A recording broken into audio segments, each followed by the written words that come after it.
Okay, this is on the Belcher job in Park City. So when you pull up, you can drive around there, but you need to go into this garage here. It says building 600, 7, 8, and 9. This door here is where you put in the garage code. And I have it written down on the front folder. So when you come in,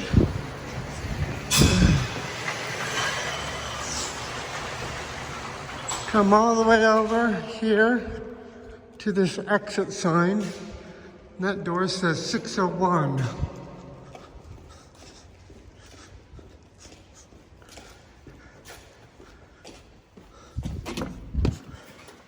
So come in this door.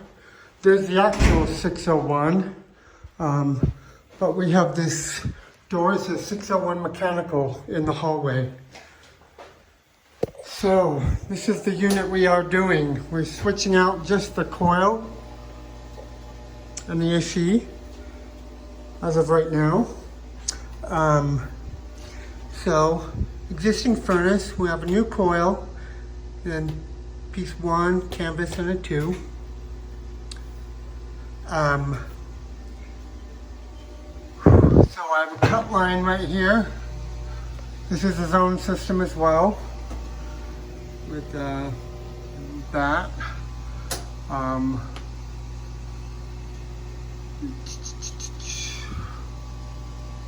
So, okay.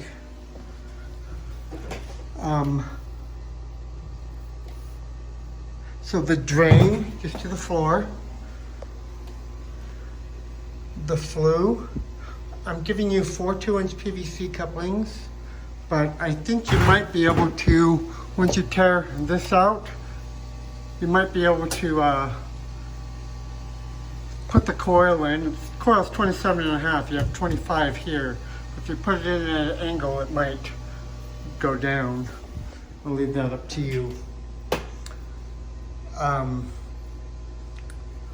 So on the return air, I'm worried because this is a 4-ton AC. And you see the 12-inch flux, but they have other duct behind here.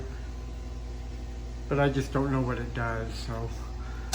I told Jason and he says, well, let's just replace this flux with 12-inch hard pipe. So that's what we'll do.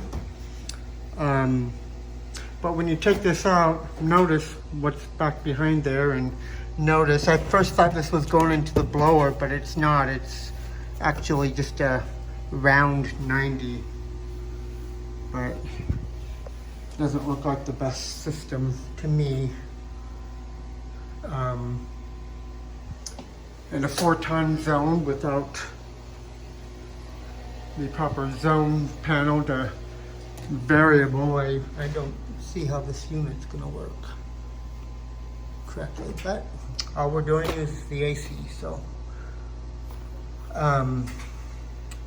Okay, so on the AC, the unit is on the roof. I'll go up there in a minute.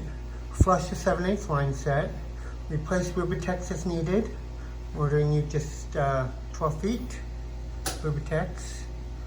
Reuse the existing disconnect, it's screwed to the unit. And they gave me a code to get in the front door, but it's not working. I don't know why I can't get in the front door, but it's not. That's your garage code, unit number 601. Okay, so let's go upstairs, or let's go out this door here, and I'll show you where the crane will be. So I just put a rock there and blink that open. But so the garage I had to go in is just right down there by those garbage cans right there. So if you keep going forward, you can turn in right here where I'm parked here. That's where I think the crane will go.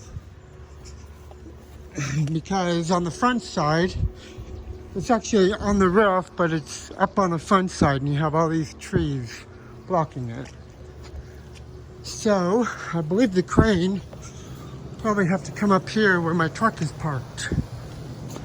So come up this road, park right here. In the vendor parking. Then make sure you have a tall ladder. I have this 24-foot ladder. But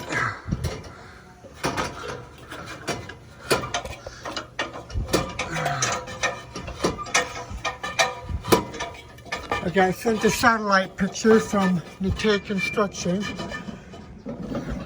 telling me what one it is, but I've never met anyone here. So if you come up, there's 2 units here. It's this big one on the, well, the big one up here.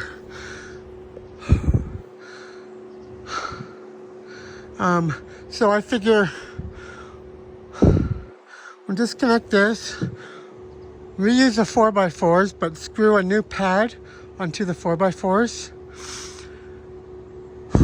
Put our unit on it. Replace Rubytex as needed. Reuse the existing disconnect. I can't see what breaker is in the house, so make sure it's a 30 or 40. But we're putting in a 4-ton and we're taking out a 4-ton, so it should be the same breaker.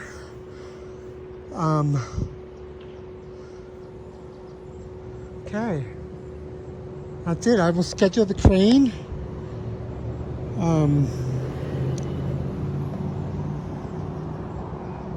And let you know what time it's scheduled for. Thank you.